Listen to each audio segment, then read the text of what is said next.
responsible, long-term decisions in the interests of working people. Because it's stability that means we can invest, and reform that will maximise that investment. £63 billion worth of investment secured from business 2 weeks.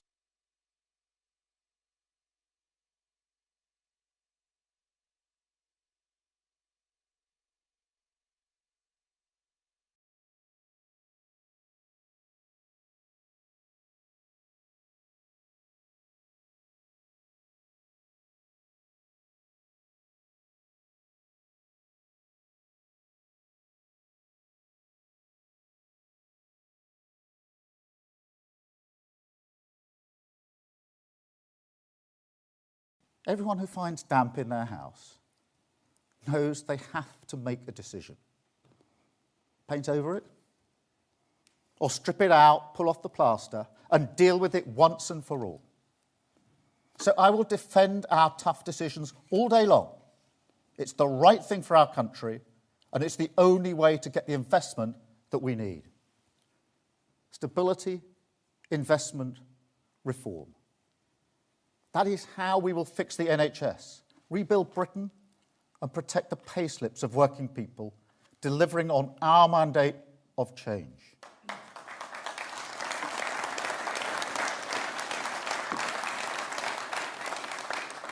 And that's what the budget this week will be about. It's what every week of this government will be about.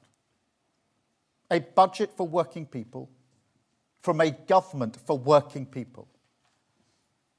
Because returning Britain to their service, that is our fundamental cause, and it never changes.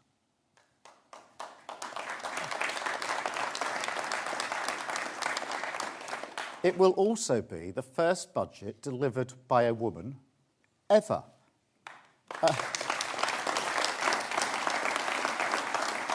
That is a moment of pride. When Rachel Reeves stands up, she will be making history. And I can tell you, young women and girls across the country will be watching, they will look up, and they will notice.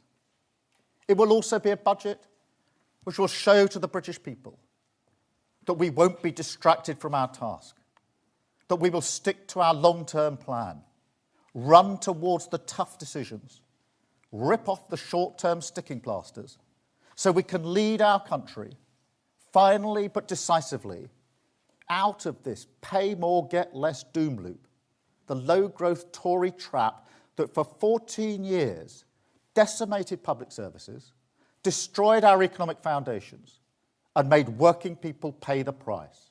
Now, mark my words, that era is now over. We are turning the page on Tory decline, closing the book on their austerity and chaos. Those days are done. They're behind us, and change is here.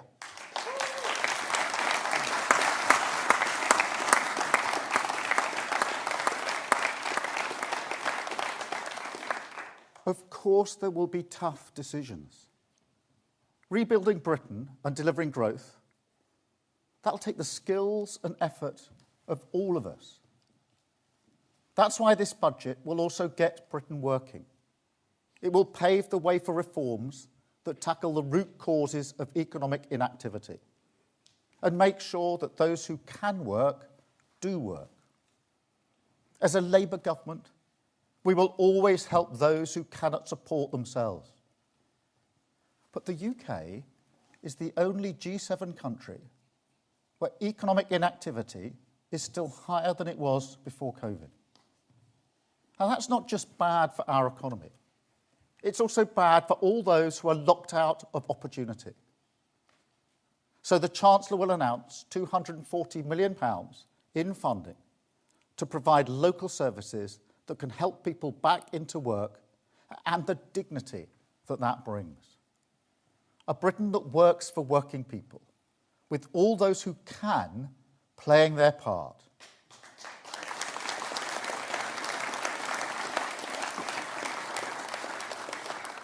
We will also be ruthless in clamping down on government waste, just as we will be ruthless on clamping down on tax avoidance.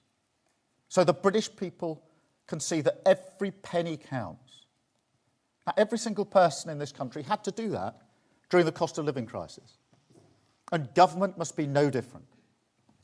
And frankly, when we're asking broader shoulders to carry a higher burden on tax, that determination to be more productive and efficient in government, that's the very least their contribution deserves. And look, nobody wants higher taxes, just like nobody wants public spending cuts. But we have to be realistic about where we are as a country. This is not 1997, when the economy was decent, but public services were on their knees. And it's not 2010, where public services were strong, but the public finances were weak. We have to deal with both sides of that coin. These are unprecedented circumstances.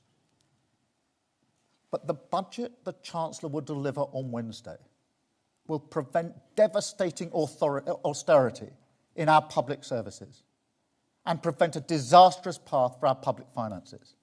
That's the reality of what would happen if we'd stuck to Tory spending plans.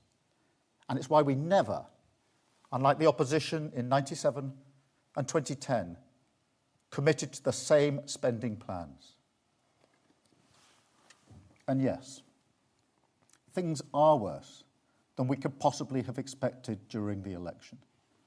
And the budget will set that out very clearly.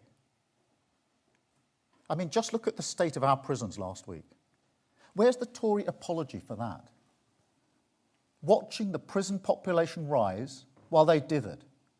Too weak either to reform sentencing or build new places.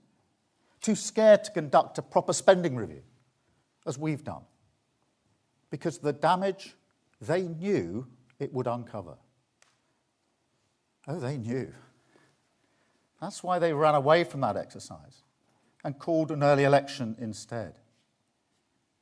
They knew our public services were broken. They knew there's a black hole in the public finances. £22 billion of unfunded spending this year, wasting the reserves 3 times over on Rwanda, asylum hotels, propping up a failing train companies. And that's before we even get to the long-term challenges ignored for 14 years. An economy riddled with weakness on productivity and investment. A state that needs urgent modernisation to face down the challenges of a volatile world. A country where people don't just lack faith in politicians to fix any of this, but also wonder whether Britain can, whether we still have the resources to move forward, or whether decline is now an incurable disease. They knew all of that, but I won't offer it as an excuse. I expect to be judged on my ability to deal with this. Politics is always a choice. So we won't hide from our decisions on Wednesday, or for that matter, any day. And besides, as I said 2 weeks ago at our International Investment Summit, we have huge assets in this country, leading positions in the industries of the future, clean energy, artificial intelligence, life sciences, the creative industries, a technical sector that is the envy of Europe, a heritage steeped in science, trade and innovation, and values deep in the bones of this nation, and which say to the world, this country is open for business. This country respects diversity and difference under the same flag. We are still the country known all around the world for our pragmatism and our creativity, the ingenuity and industry of our people. And so if we do grasp the nettle on our economy, if we do fix those foundations, stick to the values and deliver the change working people need, we won't just get through this. Better days are ahead. Seriously, this is an economic plan that will change long-term British growth for the better. We are tackling the biggest challenges in our economy. Higher investment, we're dealing with it. Planning, we're reforming it. The labour market, we're getting people back to work, but also making sure work pays. On competition, we're stripping out the needless regulation that holds back private investment. And all of this built on that foundation of economic stability. That is what fixing the foundations means, what delivering change means. And everyone in this country will benefit from this. Everyone can wake up on Thursday and see that a new future is being built, a better future.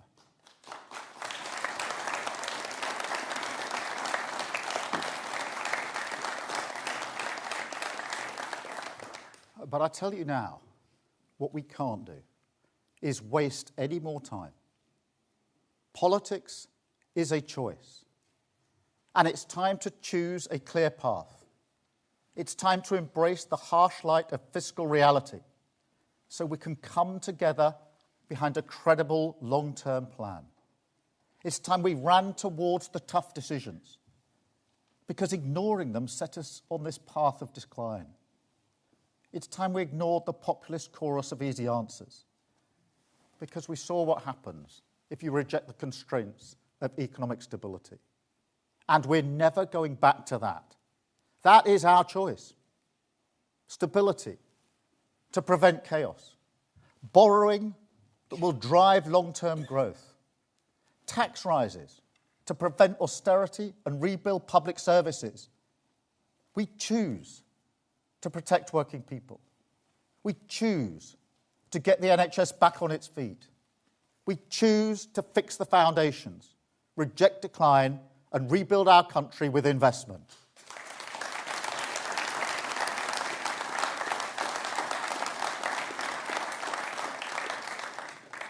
And whilst I'm sure you understand, I can't get into the individual measures before Wednesday. I will say this. If people want to criticise the path we choose, that's their prerogative. But let them spell out a different direction.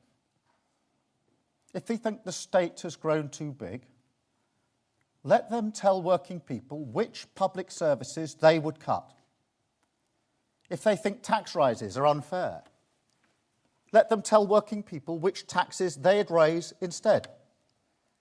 If they don't see our long-term investment in infrastructure as necessary, let them explain to working people how they would grow the economy for them. And if they think that taxes are too high, but they don't want to cut public spending, let them tell working people why the lessons of Liz Truss no longer apply. Because I've said it before, and I'll say it again, the time is long overdue for politicians in this country to level with you honestly about the trade-offs this country faces, to stop insulting your intelligence with the chicanery of easy answers. Working people know that hard choices are necessary. They lived through the Liz Truss episode. They lived through the cost of living crisis. So they know that the things they want from us, protecting their living standards, rebuilding our nation, fixing our public services, they know that this can only be achieved alongside economic stability. There are no shortcuts. No, what they want to see on Wednesday is a country on a different path, making different choices. They don't want to pay the price anymore in times of crisis because our economic foundations are weak. And they don't want to see the proceeds of growth, which could serve their family, their community, their public services, instead always serving those at the top. They want change, and that is what they will get, because that is the mandate we're elected to deliver, the only path consistent with our driving purpose to return Britain to the service of working people.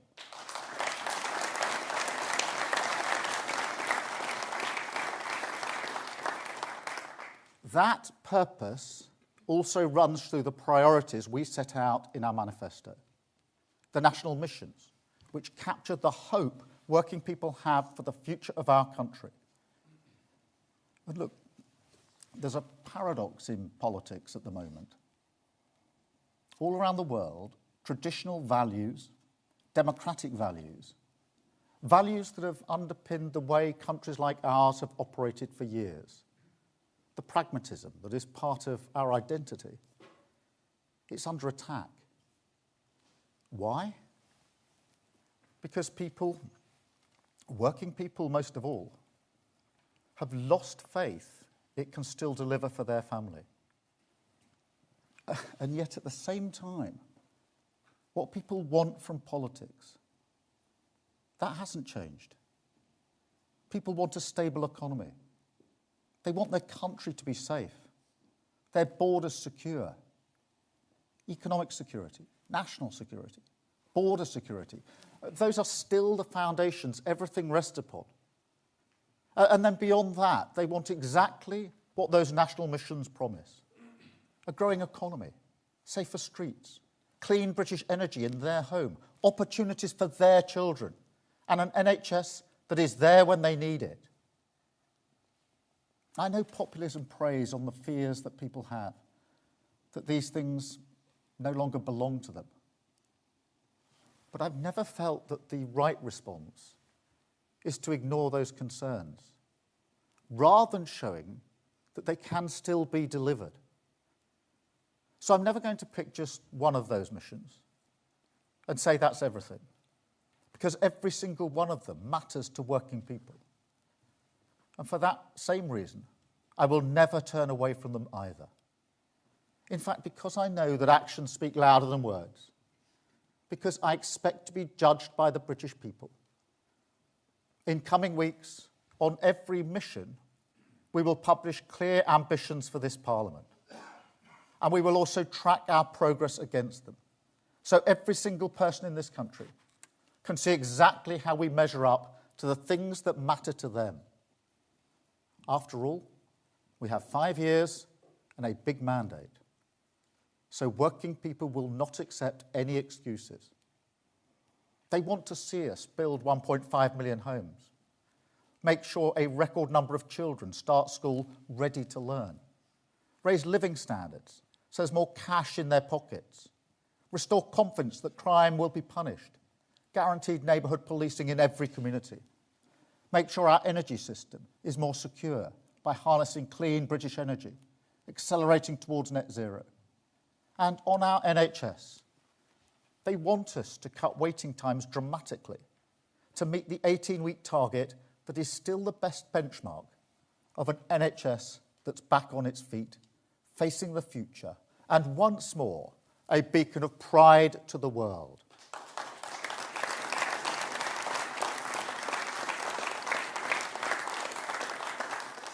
These are my priorities for change, and I won't change course.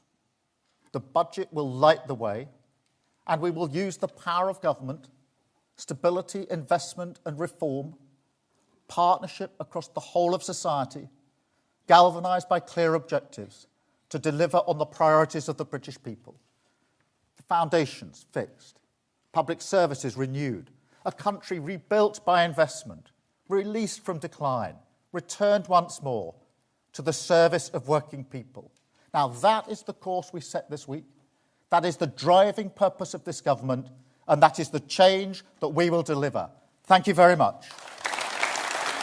Thank you.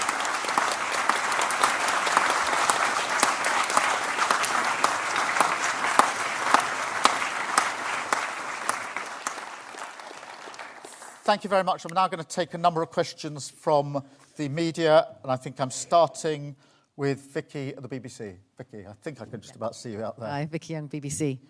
You're promising to be honest with people, but isn't this turning out to be a budget of sneaky tax rises? You're putting up employers' taxes, which will be passed on to the working people that you say you want to protect.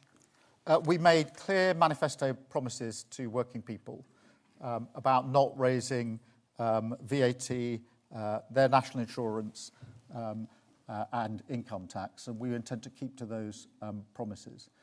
But the purpose of the decisions that we're making this week are to ensure that we do stabilise our economy and ensure that we've got the foundations to rebuild our country. And that is vitally important. We will never get the investment into this country that we need if we don't stabilise our economy. It's a vital first step. And that's why I said it's a bit like people, and everyone will have had this experience of damp or cracks in your house, and you take a decision. Am I going to paint over it and hope for the best? The same thing always happens. The damp comes back, the crack's still there. Or do it properly from the outset. We're going to do it properly. We're going to fix the foundations. That's why we'll take the difficult decisions that we need to take on Wednesday and rebuild our country. Thank you. I've got Harry from ITV. Thank you, Prime Minister. You talk about being honest and being realistic. Shouldn't you be honest that for many working people, the amount they will pay in tax will be going up after your budget? And if you can't be honest about that, then shouldn't the public have every right to feel let down and to lose faith in your government after this budget? Let me be clear. So far as working people are concerned, I'm concerned with what's in their payslip and making sure that there is no more tax in their payslip. And that matters to people because we made that promise to them. And honesty is really important here because we're facing really difficult decisions. And I'm not prepared to continue with the fiction that we've had previously over the last 14 years. Where there are problems, we'll identify them and we will fix them. And because we are fixing them, we will have the foundation to rebuild our country. And that's what I mean by levelling with people, not pretending there are easy answers. And that's why I say, for those that want to criticise our course, the path that we've chosen, let them tell us what they would do. What different path that they would take to fix our country. Which public services would they cut? Which other taxes would they raise? Because we can't have this fiction. You can lower taxes, spend more on public services without making any changes. That's what got us into the problem in the first place. Thank you. I've got Sam from Sky. Sam Coates, Sky News. Thank you, Prime Minister. This is going to be a big tax-raising budget.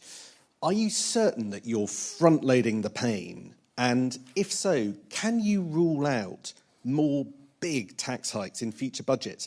Because there's a fear that we're just going to go through all of this again in a year's time when, for instance, you realise that you haven't got a plan for how to pay for things like social care. Well, let me take that head on, Sam, because I fundamentally believe that we need to run towards the tough decisions. I fundamentally believe we have to fix the foundations so that we can build a better future. And that's tough. That's difficult. But that's why we're taking the decision on Wednesday to do it, because it's the right thing to do, and it's the right thing for our country. And I think and believe that it will also allow investment to come in, secure that we're a government that's prepared to do the tough things to stabilise the economy. Now, 2 weeks ago, we got £63 billion worth of investment in our international summit. That's an unprecedented amount of money. And many of those investing said it's because they've got confidence in the way that we're approaching the economy. That doesn't happen by accident. So if you want a sort of proof point, if you like, that the tough decisions we're making to stabilise the economy do trigger the investment that we need, I would point to that investment summit. And I'm absolutely confident that other money will follow in. And that's measured in good, well-paid jobs across the country, which is what we were elected to deliver for working people. Thank you, Sam. I've got Chris at GB News. Prime Minister, thank you. On Friday in County Durham, a pensioner and former miner called Billy Pounder told GB News how he moves his heater every day from room to room to keep warm. He blamed the withdrawal of the winter fuel allowance for this. He said to us, "I wish I hadn't voted Labour. There are millions like Billy Pounder out there worried about your budget. What would you say to Billy Pounder? And was he wrong to vote for you?" Well, what I would say is that I do understand the concerns that people have. I genuinely do. And that is why we are protecting the most vulnerable with pension credit and making sure that everybody who's entitled to pension credit takes up that pension credit, which obviously guarantees them the payment. but we are also fixing the foundations, stabilising the economy. And what that allows us to do is to commit absolutely to the triple lock. And that means that for millions of pensions next year, they go up by up to £475 on top of the £900 or so this year. And that's why I can say that every pensioner will be better off under a Labour government that takes the difficult decisions to stabilise the economy. Thank you, Chris. I've got Dave from the Mirror. Thank you, Prime Minister. Dave Boat from the Daily Mirror. Prime Minister, it's been reported over the weekend that the £2 cap on bus fares across England is going to be scrapped in the budget. What's your assessment on the impact this would have on working people who would expect the Labour Party to be on their side? And just as an addition to that, if I may, do you think Mike Amesbury should resign? We're going for one question, but otherwise we'll start but let me just deal with both those issues. Look, on the £2 bus fare, first thing to say is the Tories only funded that till the end of 2024. And therefore, that is the end of the funding in relation to the £2 capped fare. I do know how much this matters, particularly in rural communities where there's heavy reliance on buses. And that's why I'm able to say to you this morning that in the budget we will announce there'll be a £3 cap on bus fares to the end of 25, because I know how important it is. So that'll be there in the budget on Wednesday. On Mike Amesbury, look, I've seen the video footage. It's shocking. We moved very swiftly to suspend him as a member and as a member of Parliament. There is now a police investigation, and in the circumstances, you'll appreciate there's not much more I can say about that. Thank you very much, but we are going to revert to one question each. This is a slippery slope otherwise. I've got Kieran at The Guardian. Thank you. Kieran Stacey from The Guardian. The Labour MP Jazz Atwal was revealed today to be the owner of a failing children's care home. Can I ask what reassurances you've sought from him about that, and whether there was any conflict of interest when that care home won contracts from the council, of which Jazz Atwal was the leader? Yeah, look, Kieran, thank you for that. I'm not across the full details of this, although I've seen the story. And what I would say is that I would expect anyone in a situation like that to take their responsibilities seriously. Thank you. Lucy from the FT. Thank you, Lucy Fisher from the Financial Times. Prime Minister, your Chancellor has confirmed that she's changing the debt rules to borrow more to invest in capital expenditure. Do you accept this is a move that pushes up interest rates? And what's your message to people with mortgages or debt that will become more expensive as a result? Thank you. I'm not going to preempt exactly what the Chancellor will say on Wednesday, but I have been really clear that we have to move to a situation where we invest in the future of this country, where we invest to ensure that we get the better jobs that we need, we have the infrastructure that we need. And so part of what we will say on Wednesday is first how we're going to fix the foundations and deal with the problem that we've inherited, but secondly how then we rebuild the country. And investment is an important part of that story. Precisely how that will take place will be set out in detail on Wednesday. I do not accept the proposition that it'll have an impact on interest rates. Thank you. Max from The Times. Thank you, Prime Minister. Max Kennix from The Times. I'd like you to press you on a previous question. You've made very clear today that to take on the inheritance, there'll need to be tax rises. But will this be the last Labour budget in which you'll need to raise taxes? And if you can't answer that, how can people have optimism that there will be better times ahead if you won't rule out further massive tax rises in budgets? Yeah, look, thank you for the question. We are fixing the foundations in this budget. So that is the purpose of this budget, to take the difficult decisions now. And nobody wants tax rises, least of all me. So we will do the hard work in this budget to allow us then to rebuild the country. I can't give you a cast iron guarantee that never again in any budget will there be any adjustment to tax, because we just don't know what's round the corner. We've lived through in the last 5 or 6 years, Ukraine, COVID, etc. But I can tell you that as we stand here now going into this budget, it is our intention to take the tough decisions here and now up front in the hope that we can then build or rebuild the country on that stable foundation. So you can take from that the tough stuff is coming in this budget. We're going to scrub this down into this budget, but I'm going to resist the temptation to say that at no point ever will there ever be any adjustment to anything else in the future.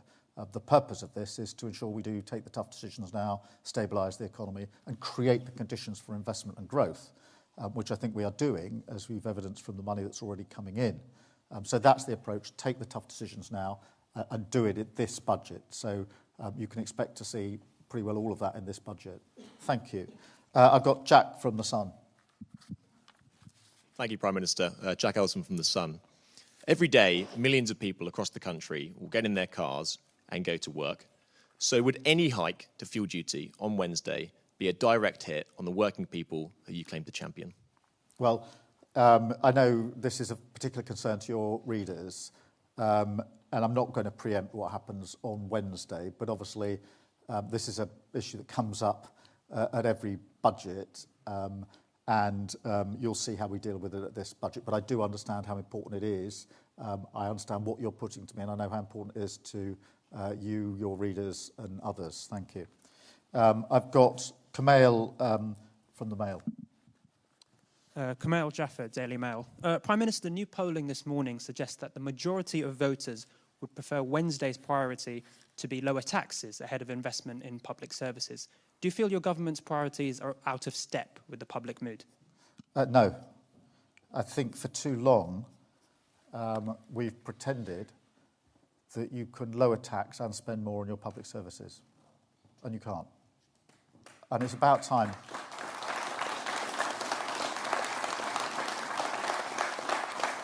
And it's about time we faced up to that. Almost everybody knows the NHS is broken. We're going to fix it. We're going to put it back on its feet and make it something we can be proud of again. That's the path we're choosing. And that's what we'll deliver for working people.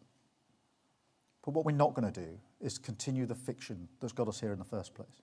The pretense that you can always have lower taxes and that your public services will run properly. Because the last 14 years have shown that is completely and utterly untrue. And people voted for change and we'll deliver it. I've got Luke from LBC.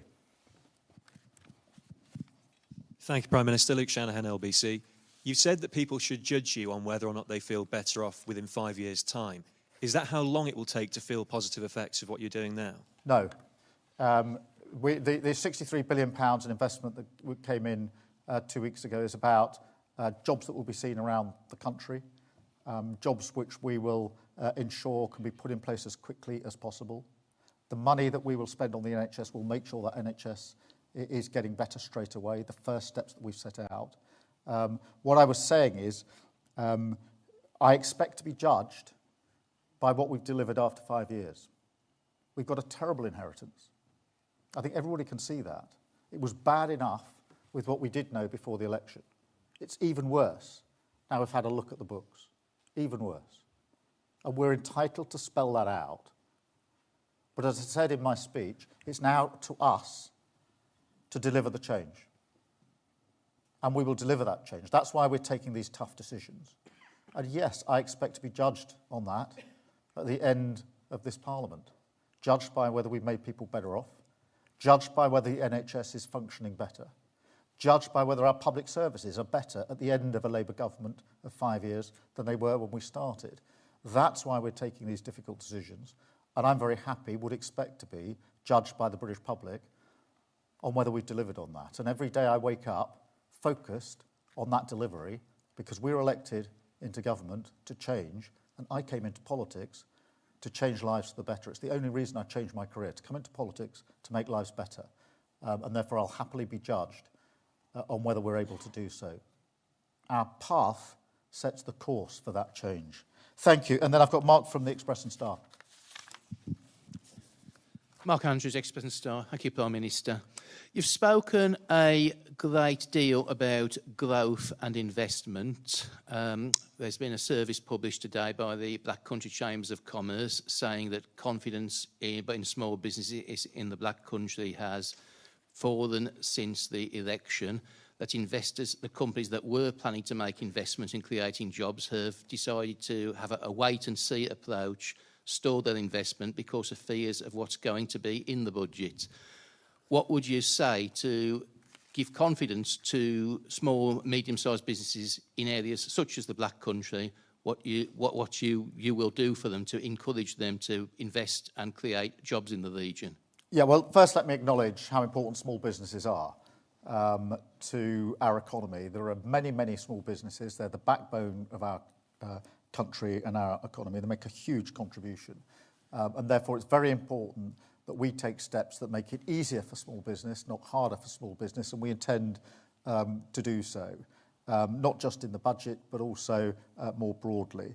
There's the wider questions we're taking on in relation to planning, in relation to regulation, and the inward investment, the £63 billion, which will then go alongside other investment, including investment of small businesses. So let me acknowledge how important they are, and let me reassure them that we intend to make it easier for small businesses, not more difficult for small businesses, because we know how central they are to our economy.